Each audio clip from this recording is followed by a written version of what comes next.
the IUPAC naming system to name an amine calls for the removing a E from the name of the alkene group and add a amine to name this compound as a alkene amine. Under that circumstances, we can name a number of different amines over here. For instance, the first amine over here, you have a nitrogen directly bound with one alkyl group, and we see this is a primary amine. To name a primary amine, all you need to identify is to which carbon this amine functional group is bound to. Under these circumstances, we could name this compound as 2-propane amine.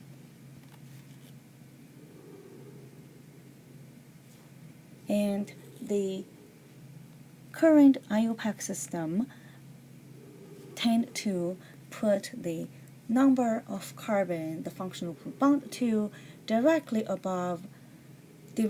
front of the name of the functional group. For instance, you could name this compound as propane 2-amine. At this point, both of the naming system are legible from the literature perspective. Therefore, you could name it either way. The following compound has 2 alkyl groups bonded to the nitrogen, so we refer this as a secondary amine. To name a secondary amine, you need to identify which one of the alkyl group is considered as the main chain. Usually, the longest continuous one would be considered as a main chain. So this compound is a ethanamine with a substituent methyl bonded to the nitrogen. We need to identify that. So to name this compound, we're going to name this as the N-methyl ethanamine. And the following compound has 3 substituents bonded to the nitrogen, and this compound is a tertiary amine. And again, we need to name this compound as a propanamine because 3 carbon is the longest continuous chain. To list the rest of the substituent, we're going to list them in the alphabetic order. Therefore, this compound is named as N-ethyl, N-methyl propanamine. And worth to point out that in literature, the N is typically written as italic, and in our case, we're just gonna simplify it and just type in. And this following compound has the multiple substituent, and there are 2 methyl groups directly bonded to the nitrogen, and there are 2 other methyl groups bonded to this carbon in the main chain.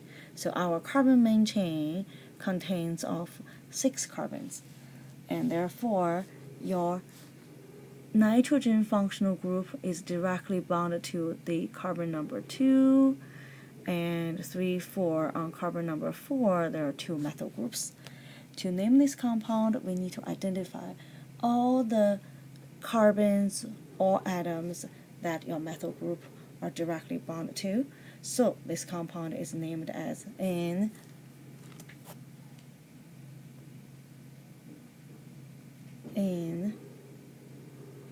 for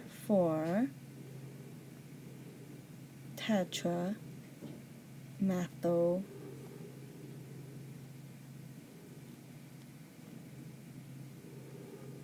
two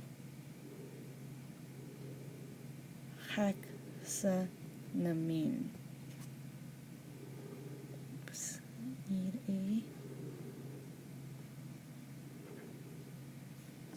I need a dash over here between 2 and hex. Okay.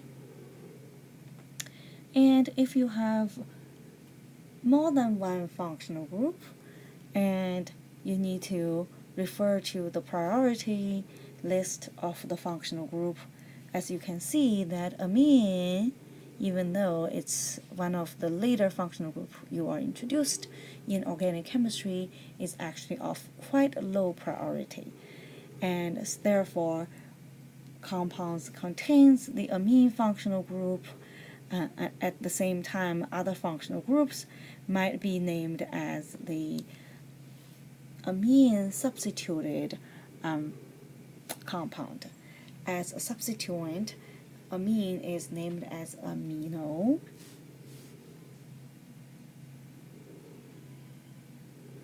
Okay, and over here, this is a amino carboxylic acid, amino alcohol, amino ketone, and so on. So to name these compounds, and we're going to first identify the carbons that your amine functional group is bonded to, and the carbon that has your carboxylic acid functional group is always carbon number 1, followed by 2 and 3. Therefore, this compound is named as 3-aminobutanoic acid. We also need to identify the stereochemistry over here, and the stereochemistry here is an R.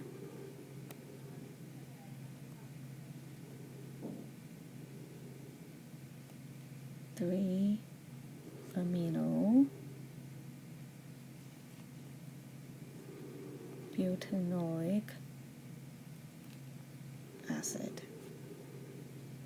Okay, and to name the next compound, we need to identify the methyl group that bond to the nitrogen, and we need to also be able to number the main chain and start with carbon number 1 for your alcohol, the more important functional group, followed by number 3 for your amino functional group, and this is a hexanol. Therefore, this compound is named as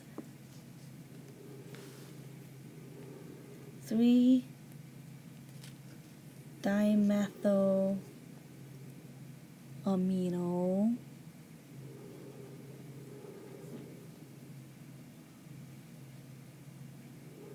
one hexanol.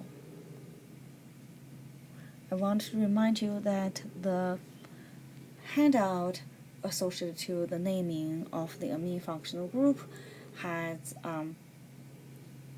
either the current IUPAC naming rule, so would name this compound as hexane 1-ol, or both.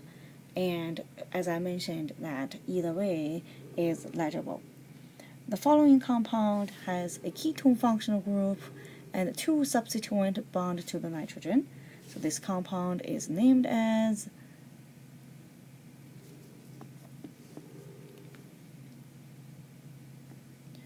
4-ethyl.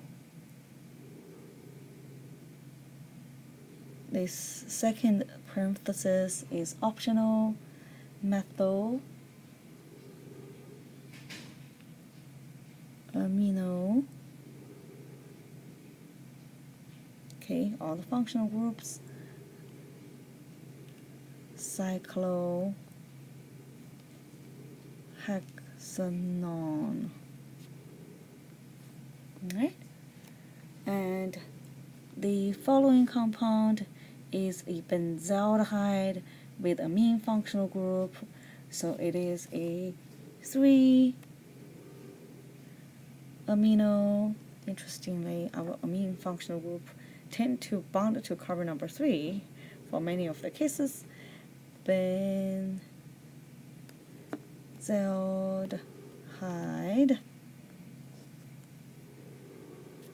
Okay, and the following compound is essentially the same, except there are 2 methyl groups bonded to the nitrogen. And you could also refer to the location of the amino substituent as meta, right? We'll do meta this time. Oh, lowercase. Okay. And the dimethyl amino benzaldehyde.